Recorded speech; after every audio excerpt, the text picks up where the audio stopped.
5, 4, 3, 2, 1. Welcome to the Mixdown.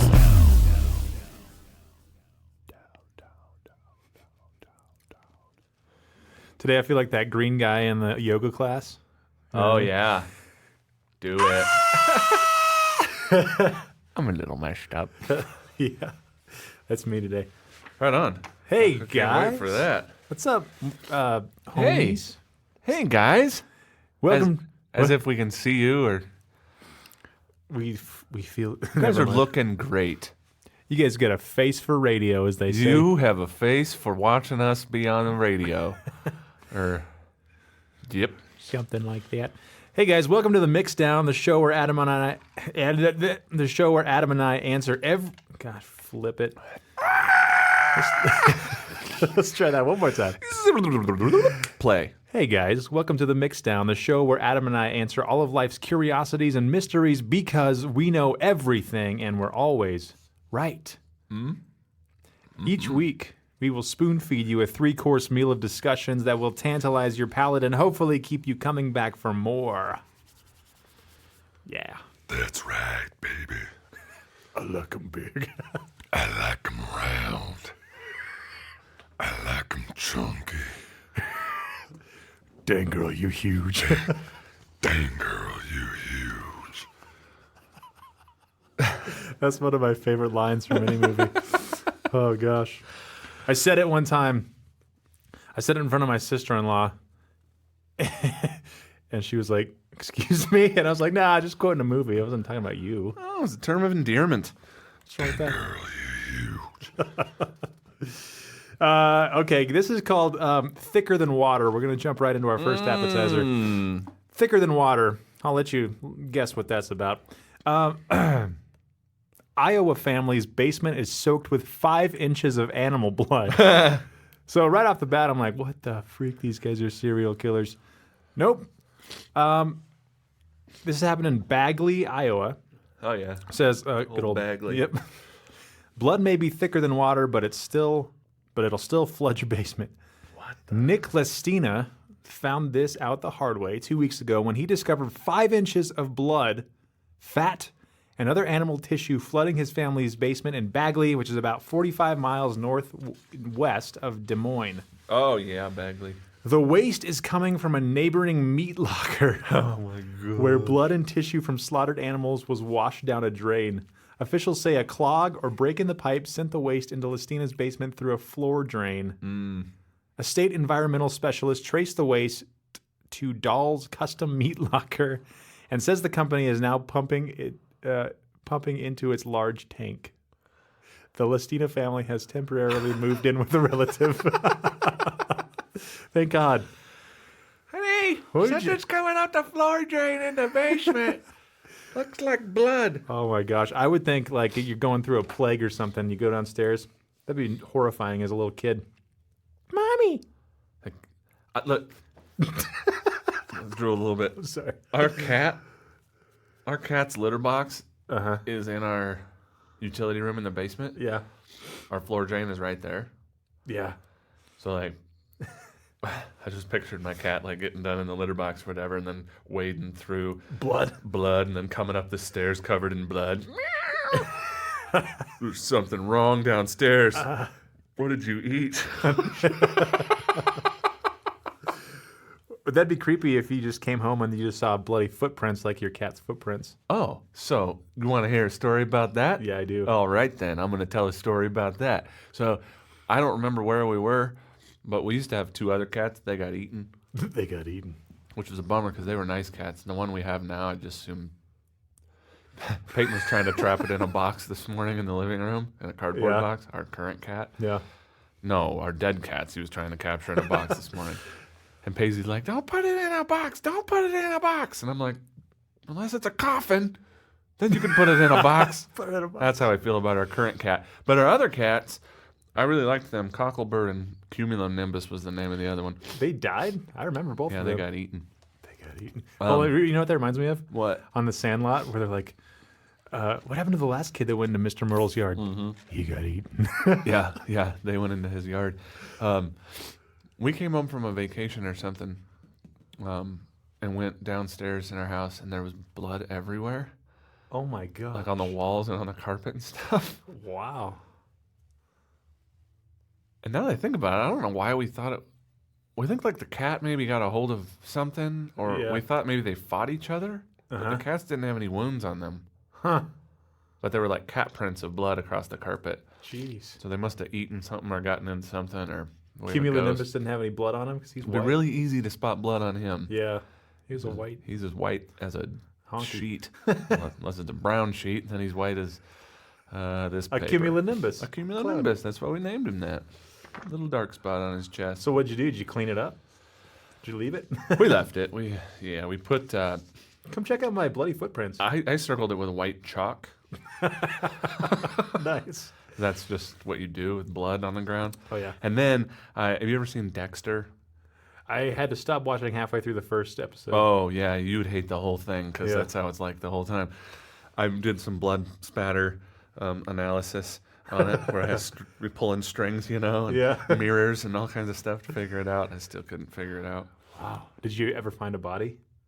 Mm, There was no body. never really looked. Okay. There could be one down there. It's pretty messy. Right on. Yeah, come stay in our basement. I hope that Doll's Custom Meat Locker did some sort of a reparation to this guy. At least give him a free cow or I something. mean, yeah, give him some free meat, right? What the heck, Doll? Sheesh. Well, what was your name? Brian? Brian, we love you, man. Nick? Nick. Not even close. Well, I hope hope your family's doing good. Hopefully you don't. Hopefully you don't. Hopefully you don't have to live with your relative for too long. I know how that is sometimes. I'd rather have blood in my basement. I'm just kidding. Okay. Main course. Enough with the blood. No mo. This is really fun. This one's interesting. This is something that we've recently just been going all in on. Yeah. And we're excited about it. Mm-hmm. And what is that, you ask? Hashtag. For those of you who don't know what hashtags are, I'm going to give you a quick rundown. When you tag something with a hashtag on social media, then when somebody clicks that hashtag, they can find all the posts that have been hashtagged with that hashtag. Nice. And yeah, so this is how you start a movement these days. We're starting a movement. Movement. We're going to take over the world. That's what I'm trying to say. Pretty much what's going to happen. So here, our hashtag is called Get Your Kids Back. Mm-hmm. What is that? What is it? Get your kids back, bruh. We have your children. If you want to get them back, If you want to get them back, there's a small fee of $50 million. 50 million. You could probably actually get in trouble for saying that. Probably. We don't do that stuff. Let's just here. do 25 million. 50 million's too steep. Yeah. What is it? Well, one day Caleb made a video, One day. and it was very enlightening. It was poking fun at, I think specifically in that video, it was poking fun at Fortnite. Yep, Fortnite. Yeah. If you don't know what Fortnite is, good on you. If you do know what Fortnite is, you already know that it's a dumb video game that kids are addicted to. Yeah. So, it was making fun of Fortnite and how it and other things like it completely consume our children and have for not just now. It's just been a growing epidemic, and now with mobile technology the way that it is, and I don't think it's going to get any slower. The point is, the point of the video is let's get them to do something else, and why not? Why couldn't that be music lessons, right? Exactly. That was the original premise, and still is a major point of the hashtag Get Your Kids Back movement that we're going to launch and start as we are doing right now. But it's bigger than that too. Yeah. I think it's important because maybe some people don't even realize how big of an epidemic it is. But I know when I was in high school, that's when like Halo And Oh, yeah. the early Call of Duty games first came out. Mm-hmm. And there were kids that I would say were addicted to those, but at that time, when I was in high school, everybody had flip phones and that kind of stuff. So it wasn't like you can play. I know Fortnite's a mobile iOS game, or probably Android too, but you can play anywhere you're at, and kids do. They do. We couldn't do that. I mean, yeah, we'd play some video games on, the early Xbox or something, but even then, it wasn't like we were. At least me, I didn't do it all day. I knew kids who did that, but now it seems like every single kid that I talk to, it's like that's all. It's like they're brainwashed. That's all they can think about. And every time they start conversations with me, that's all they can talk about. Yeah, if they can pull their face out of their tablet long enough to have a conversation with you. Yeah. Sorry about that. It's not something I'm going to pull any punches on, though, because I think it's an extremely important topic. Technology's not going to go away. Yeah. And so we got to do something about it. It's eating us alive. Mm-hmm. And I know that everybody would agree with that. It's not something we're starting that if it offends you, then you're the problem. Like, you know what I mean? Exactly. This shouldn't offend you. It should raise, I don't know, some sort of like, yeah, let's do this together sort of thing inside of you. Because what we see and what public school teachers see and any school teacher for that matter sees on a regular basis are kids who can't figure out what to do with free time. Like, my kid will like pace around in the living room if we tell him he's not allowed to be on a tablet. Mm-hmm. Like, and fidget and stuff, and then get grumpy, and his mood changes. And there are kids that I know have been told, how do I phrase this? I know there are situations that exist, even in our town right here, we're not sheltered from this one for sure, where parents will tell teachers that if my kid is misbehaving, just give him a tablet and he'll calm down. Like, that is our solution to kids not having any idea what to do with idle hands. Like, okay, so I don't know what to do right now. And that's where it stops. And so all they can think about is, well, I could be watching YouTube. I guess I got Fortnite, and their hands they literally start fidgeting, walking around a room, and their mood changes. They get grumpy. They bite at you verbally. Hopefully they're not actually biting people. Yeah. It is exactly the symptoms of taking away any addict's addiction. Oh, yeah. So you take it away, and kids lose their friggin' mind. Yeah. And because we've conditioned them. That's what you do. Yeah. I think now I have to preface this by saying I am not a parent. Yeah. And so so feel free to disagree with me. However, from what I see, and just from being a teacher, I see that sometimes, and not everybody, I don't think that a limited amount of screen time is bad. And I think that to some extent it's necessary. I don't think that we can go the complete opposite way in the world that we live in to be able to function that way, especially if you're seriously going to consider getting a job. You are more than likely going to have to use technology to some extent. You bet. However, I think, and I've seen some parents take that easy way out where it's like, you know what, fine, just do that. And I don't know if it's a selfish thing or if it's just not wanting to put the time in to, show your kids other things. Yeah. Or if it's just, it's easier to put my kid in front of a tablet or something like that. But what it really comes down to is it very much does a disservice to the kid because kids, if they're spending all their time on a tablet, there's so many other things that could be useful to them in their lives that they could be learning at that age. Right. And it's not necessarily only music. However, I think that's a great option. Yeah. But I don't know, I just think it's such a big disservice when parents go that route rather than saying, go play outside or something like that even. So we've seen all these, well, maybe you haven't seen them, but I pay attention to this technology. What's the word for it? It really is manipulation that the companies that run these video games and Facebook and all the social media for that matter, Amazon, like you're being conditioned. You are being absolutely controlled. Mm-hmm. Oh, absolutely. And if you don't think you are, turn your phone off for 24 hours and see how you do.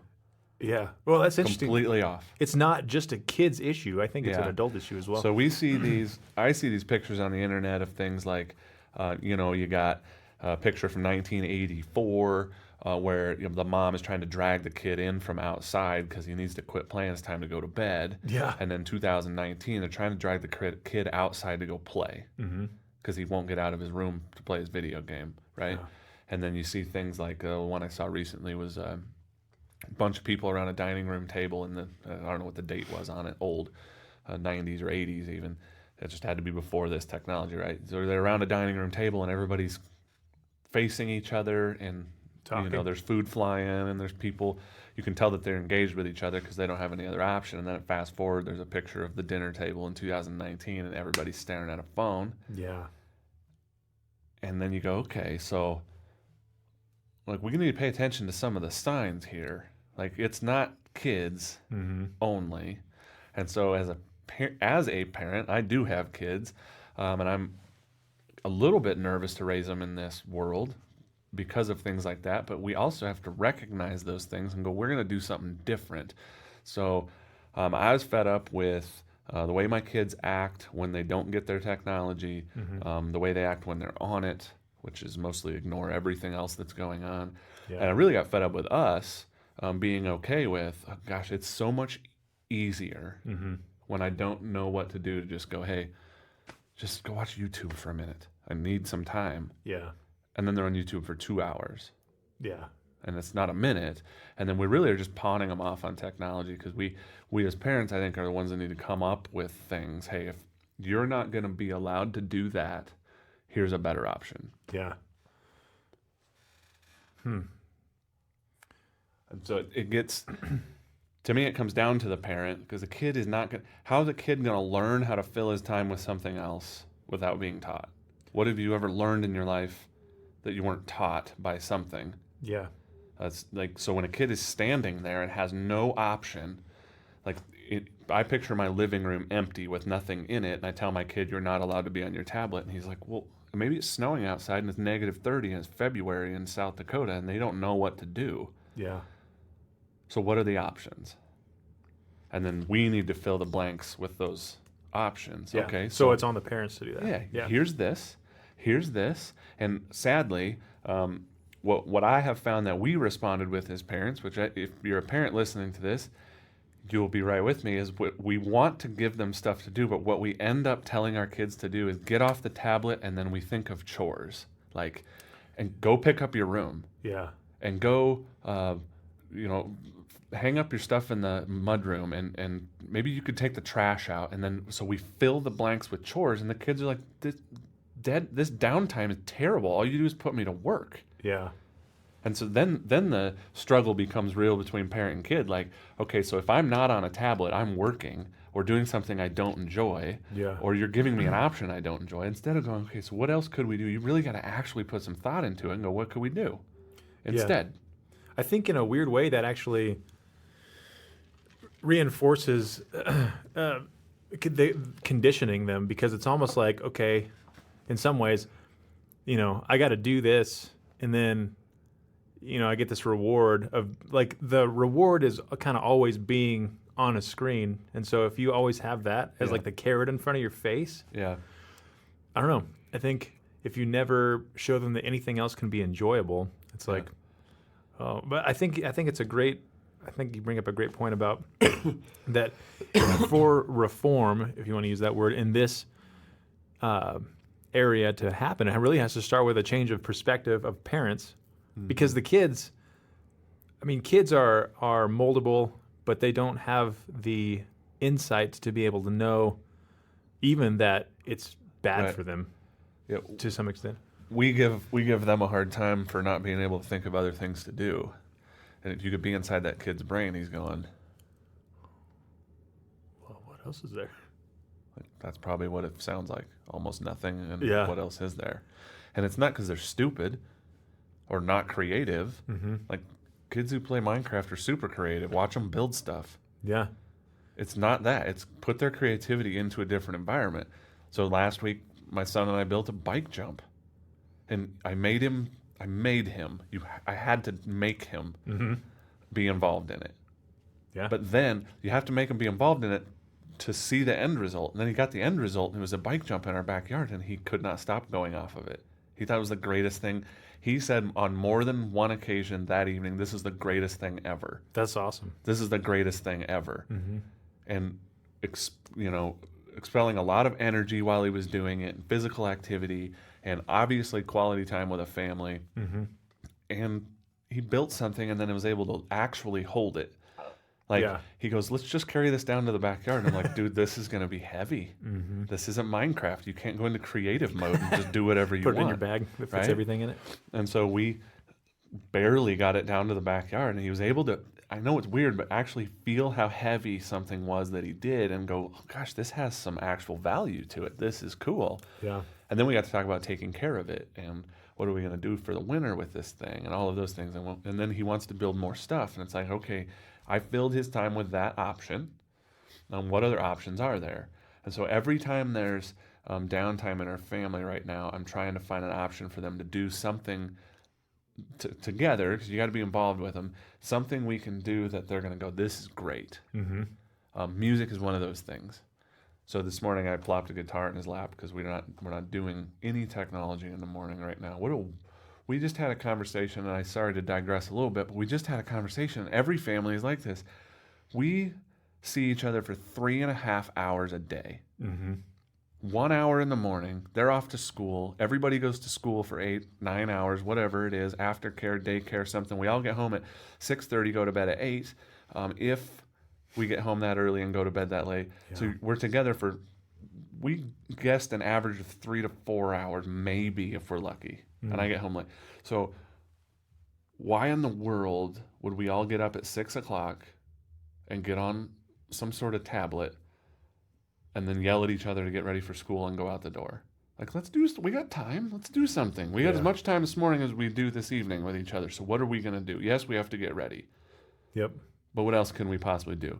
Why wouldn't you be sitting in your living room practicing your guitar at 7 o'clock?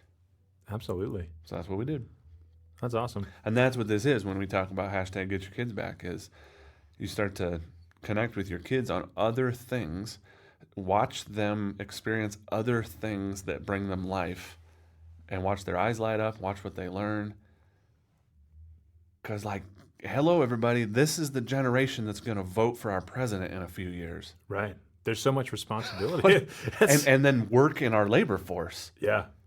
And they don't have that. I mean, you and I have the memories of growing up without all this technology and how fun it was, and going out and playing and building tree houses and doing all that kinds of stuff. And they don't have that. They don't have that experience. So we have to be the ones to instill that in them and say, hey, there's life and there's things going on apart from this screen, and it's better for you. Yep. It's more entertaining. It's more beneficial for your health. All kinds of stuff. And like I alluded to in my Facebook post this morning, it was I'm going to teach him something he can use for the rest of his life. You know what I mean? So it's not that you're doing something just to spend time with your kids and get them physical activity, and all the short-term effects are great, but think about the long-term effects of, I built a bike jump when I was 10. I kind of remember how that went. So maybe when he's 15, he'll try to build his own, remember a few things about what I told him, and I can help him. And he's learning engineering, and he's learning construction, and all the math that's used in all that stuff, and music, and all of the thought and math and counting and togetherness that goes on with that. It's building skills for when they're 29. Exactly. Not just keeping them busy when they're kids. Yeah. And then he can pass those skills on to his kids eventually. Yeah. Like, even simple things like, what's the difference between a Phillips-headed screwdriver and a flat-headed screwdriver? If I ask any of my students that today, I doubt any of them can tell me that. We should. That should be a simple test. That should be. We should do that this week. Phillips and say, flathead. They're like, what are you talking about? What do you mean Phillips flathead? Phillips? I know somebody named Philip. Phillips makes a tablet? Yeah, I'm gonna do that. I'm gonna do that this week. It'll be our test. That's crazy. I think of something else. There, if this is kind of I heard a pastor actually speaking on something like this. I don't remember who it was, but he talked about replacing instead of resisting, and I think that this kind of plays into this a little bit as well. So, and I've found this in my own life. If I just try to, by the way, I can be pretty bad about just being on my screen all the time, and I have to purposefully, put that down so that I can. I don't have kids yet, but I still have to pursue my wife and engage with her and grow our relationship, and that's not very easy when you're staring at a screen all the time. Uh-huh. So, anyways, replacing, not resisting. If I just resist, being on a screen, that's still my focus. I'm focusing on resisting. We've talked about this in other areas a lot. Yeah. Whereas if I put something in my mind other than just thinking really hard about, I'm not going to look at a screen, I'm not going to check my Facebook, that's still dominating my mind and my headspace. So if I replace it and say, no, I'm going to shift my focus and think about playing guitar, or I'm going to think about something else, then not only do I take my mind off of it, but I put it actively on something else and engage my mind on something else. And that's I think the key issue a lot of times. That's exactly what it is. And if you replace it with something you hate, like when I was talking earlier about we don't know what to tell our kids to do, so we say go clean your room. And they're like, the whole time they're cleaning the room, all they're thinking about is this sucks, I want to play my video game. Exactly. They should be replacing it with something that they're like, this is great, I forgot what I was thinking about earlier. A positive thing, yeah. And then I think eventually if we do that long enough, kids can get to the point where they're like, I want to go build a bike jump. I don't care about beating my level on Minecraft or whatever. Right. I want to go do something that's fun and engaging and build something and do something worth my time. There's been a handful of times we're as guilty as anybody with technology in our house. So we're going to do something about it instead of talk about it. We're going to do something about it. There's been a handful of times where the sun's going down and I don't know where Peyton is. That's my son. I'm like, well, he's outside somewhere. I kind of don't care. Yeah. You know what I mean? Yeah, that's... I kind of listen outside, and then sometimes I'll see him way out in the trees. Like, I don't even care if he has my hammer and he's hitting nails into a tree. I don't care. Yeah. Stay outside. Yeah. And so I don't even call for him sometimes. My wife is like, well, it's bedtime. I'm like, I don't care. He's outside. And that happens more in the summer when it's like 11 when it's getting dark. Yeah. But man, when they're outside, my mom had to drag me in. Oh, yeah. You have to come inside. Well, I don't want to come inside because everything I like to do is out here. Yep. That's like a 180-degree flip-flop. Yeah. That's crazy. Get outside. There's stuff to do out there. What is there to do? I don't know. I did stuff when I was little. It's not the answer. Yeah. Take them outside and take the actual Tonka trucks that you had when you were a kid and build a freaking dirt track and haul dirt around with them. So he goes, oh, yeah, that's cool. Mm-hmm.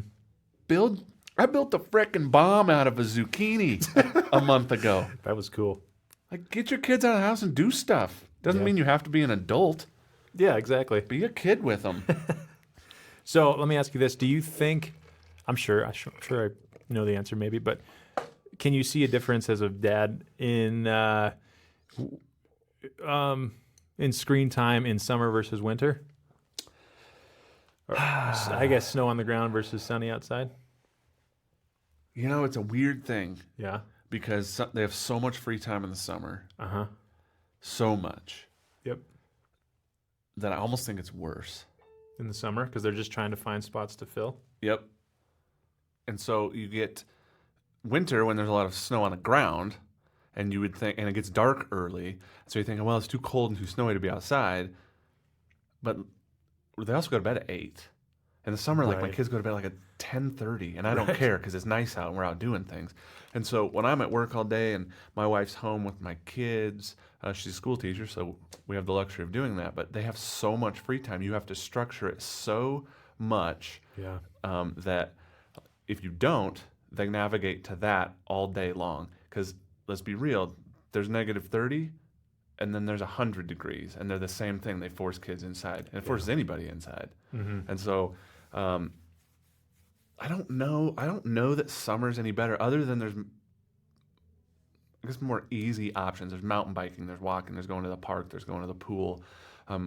But those are just options that we notice that are very easy to replace that other time with. Yeah. In the winter school year, there's still options. We just need to think a little harder and be more creative with them, I think. Because I think there's just less time to be distracted during the school year because they're at school all day. Most kids have a bedtime that's relatively early in the winter, and then they're getting up early enough to get ready for school, so there's not as much time, you know what I mean? And so, but you watch a kid on Christmas break, Oh, yeah. like that would be an example of if they don't have any tools and it's cold outside and they have all day.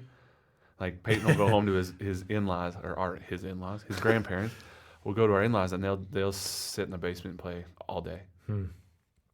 All day long. Video games? Yeah. Oh. Yeah. And sometimes I join them, which is okay, but not all day, gosh dang it. Yeah. Yeah, I mean, we're not saying, hey, never do that, but margin in your lives. It's Yeah. good. I think, where'd my mind go? You ever lose your mind? I do it every day. Periodically. Periodically, every Oh. hour. I think maybe what we could do is I really like what you've been doing lately is like posting and like showing people this is what I do to kind of point my son or daughter in the direction, not giving him direction away from screens, not just like, you know, like I'm pointing him to this guitar or, hey, we built a bike jump and you made a video about it. Like, I think it'd be really cool to keep that up and like give parents ideas about what they could do. Obviously, we have the music room. We have one of the greatest options because it's something that they can use for the rest of their lives, and it's engaging for their brains and all kinds of stuff like that. But there's also other things we can do. So, just giving or having resources for parents to encourage them as well, because they need to take an active approach. Yeah, it'd be sweet if people started sharing things they're doing with their kids to replace that time and hashtagging "Get Your Kids Back." Then you can search that and go, "Geez, look at what all these people are doing," and steal ideas or see or be inspired or whatever. But it'd be cool to see. I would love to see just this mini movement right here in Spearfish of everybody going, you know what? We're not going to let flat screens take over our families and our child's lives. For crying out loud, they're only kids one time. What are they going to do with this memory? Oh, geez, I can tell you memories of me running around my neighborhood, playing games with all the kids. We had to wait in line at our basketball court when I was a kid to play games in the middle of the summer. Nobody had cell phones. We just were all outside all the time. We always ran into each other, so we had to figure out how to play together. Yep. Like, those are my memories. Our kids are going to look back and go, well, I had this one friend. He was from the East Coast. We played Minecraft together, but Never saw him. Heard his voice. Probably a pedophile, but I think he was a kid. I don't really like that. Like, this is what we got going on. Like, what are they going to look back at? I know we're being a little bit harsh on it because there's plenty of good stuff going on too. But so we got to take control of it. We want to be a part of it in our community, and I definitely want to be a part of it in my own family. So we're going to push it hard and share as many examples as we can and support it. So that's kind of where this came from. A goofy video that you made about Fortnite and how we wanted people to do music lessons instead of video games. And then I'm like, dude, that's it. Yep. That is fantastic. It's a great idea. Let's do this at a more global scale. Turn it into something big. So we're gonna. So hashtag get your kids back. Do something sweet and put it on there. Be on the lookout because we're going to come at you a lot more with that. Whew, that was good. Get All right, some. dessert. Y'all might not like this. I don't like it. We're going to talk about it. All right. Dessert. This is called We All Scream for Ice Cream. Now, we have the luxury of having one of the best ice cream places around here in Spearfish. Leon's, big shout out, y'all. Leon's Creamery. Oh. They do wonderful things, creative things. Ah. Talk about doing, being creative and replacing screens. Could you imagine if the people at Leon's just stared at screens all day? We would we would have never tasted London Fog ice cream. Oh my gosh, we wouldn't have had their peppermint bark in July. Look, this week's flavor is iPad.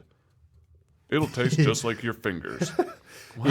That's not too far off from what we're going to talk about. actually, which is kind of sad. Somebody was probably playing on an iPad when they came up with this ice cream. Hit it with us.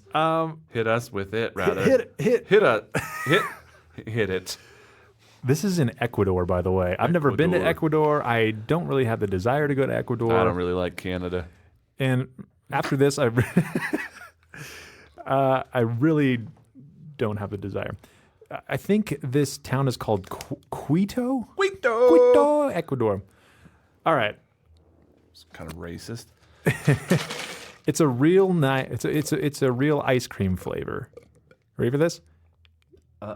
Guinea pig. Ooh. Anyone who thinks of guinea pigs as pets, cute, squishy, squeaking bundles of fur, might find that idea hard to digest.